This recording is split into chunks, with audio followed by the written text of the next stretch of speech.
Imagine moving to New York City with big dreams and a small budget. This is what you'd face. I've spent hours researching New York City's 2024 cost of living so you don't have to. So, how much do you need to earn to live comfortably in New York City in 2024? Which, by the way, living comfortably is definitely up to your perception, but let's go with it. Hello and welcome to Luxury Living NYC. I'm Erin Wheelock, a part of your global real estate team of choice, the Wheelock team at Keller Williams. In this video, we are diving deep into the cost of living in New York City in 2024 and help you figure out if you can afford it and what it's also like living in New York City. Also, there's a bonus tip at the end, obviously, so let's not waste any more time. Let's get started. Starting with number 6, let's have a look at the housing costs.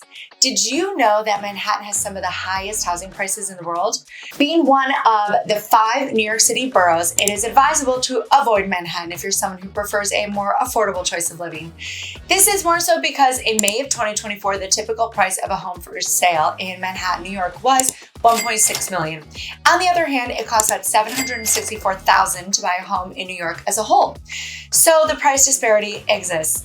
So which borough is the most affordable? As per recent data, Queens has the lowest median home cost of $589,000, making it quite affordable compared to the rest of New York City. But housing costs alone don't make up the cost of living, so what else do you need to know to get around? Moving on to number 5, let's talk about the cost of transportation.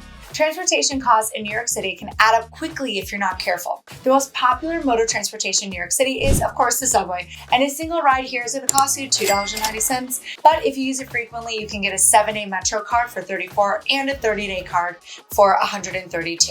Now, what's best to use? Pro tip, just use Omni, sign your phone up, you just tap your card. After 12 rides a week, it's free.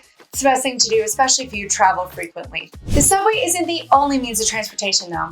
A lot of people here do own cars as well. Not me, never owned one, never going to here. Get a driver instead. I can give you some great recommendations if that's what you're looking for. For Manhattan with garage parking, the monthly cost is about $700. So one of the best ways to save money while transporting, instead of owning a car here, get a driver, use Uber or Lyft. Try not to go during rush hours. Obviously, you understand that. I don't have to explain that. Coming in at number 4, let's talk about the cost of food. Gotta tell you, when I first moved to New York City, I was shocked by my grocery bill.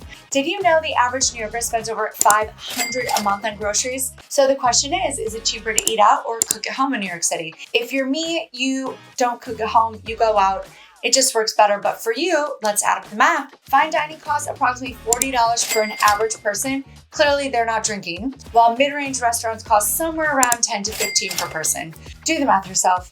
You also have food bazaars, supermarkets that stand out for a lot of different options at low prices, such as vegetarian food and Caribbean and Latin dishes. Garden of Eden is a European-style store with a wide range of hot-cooked foods, fresh fruits, and vegetables. Now, it's all good knowing the cost of housing, getting around, and eating, but how much does the average New Yorker spend on electricity each month? Well, moving on to number 3, let's talk about utility costs. In New York City, electric rates are quite high compared to the national average. So let's see what that means for you. If you live in an approximately a 900 square foot apartment, you are paying around $175 for basic utilities like electric, heating, cooling, etc. But that's not all. An average phone plan will cost you around $65, internet approximately $70 in a single month. Now it's up to you to decide whether New York City is livable for you or not. Now, this just forced my mind into asking the question, what if you get sick? I have allergies, that's why I sound like this. But what if you are sick? Let's talk about number 2, the cost of healthcare.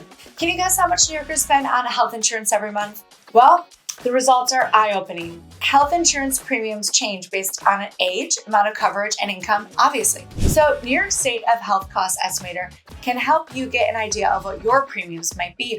You can handle out-of-pocket costs like co-payments and deductibles with the help of programs like NYC Cares, which provides cheap medical care at NYC health and hospitals. All New Yorkers can get NYC Cares. People with low income can get Medicaid, and seniors, of course, can get Medicare. Private choices include qualified health plans under the Affordable Care Act and plans offered by employers. These plans may cost more and cover more things. Community healthcare centers like Apisha and Ryan Health offer care that is sensitive to different cultures. This makes it easier for people in the city to get healthcare. Now, last but not least, let's talk about other miscellaneous costs for number 1. everyone. In New York City, it takes smart planning to keep track of all the different costs. From high-end shops to thrift stores, the prices of clothes are very different. So there's something for everyone. Personal care, like getting a haircut, cleaning, can be taken care of by looking for cheap local services or by doing it yourself. Not me. I'll get in trouble if I try to cut my own hair. I can't handle this beast. There are many types of gyms in New York City, so think about going outside and saving some money. Run around the park. We have so many parks here. Some budgeting tips are to use apps to keep track of your spending, prioritize what's most important, cook at home, take the bus, and look into free things to do in the city. There are so many things out there. As promised, a bonus tip is free and local cost events in New York City. Museum days where you don't have to pay anything, like those at the Metropolitan Museum of Arts, are great. Also, pro tip, when you live here, most museums are pay what you want. Join the community at one of the city's more than 550 community gardens. They're peaceful places to relax, and you can even help to grow some plants. Ground people.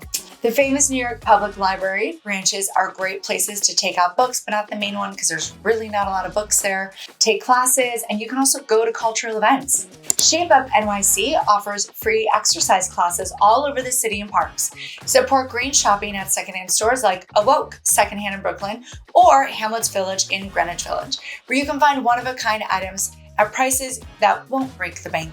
You can support sustainability at Housing Works and Big Reuse, or you can indulge in memories like Mr. Throwback if you like old school fashion. New York City has a lot of exciting things to do that won't break the bank. Now that you know what it costs to live in New York City this year, 2024, it should be a matter of time before you move here. But knowing the cost of living won't be sufficient. You should know if buying an apartment in New York City is worth it. That's why you should check out the other videos on this screen where I discuss just that, or reach out to me, Erin Wheelock, as I am a real estate professional with the Wheelock team here in New York City, where we can service you with all of your real estate needs. My contact in the description box below. If you want to keep receiving real estate updates for New York City, make sure to subscribe and follow me here on all my other socials. Thank you for watching, and we will see you in the next video. Remember that we at the Wheelock team would always love to be your global real estate team of choice. Bye, guys.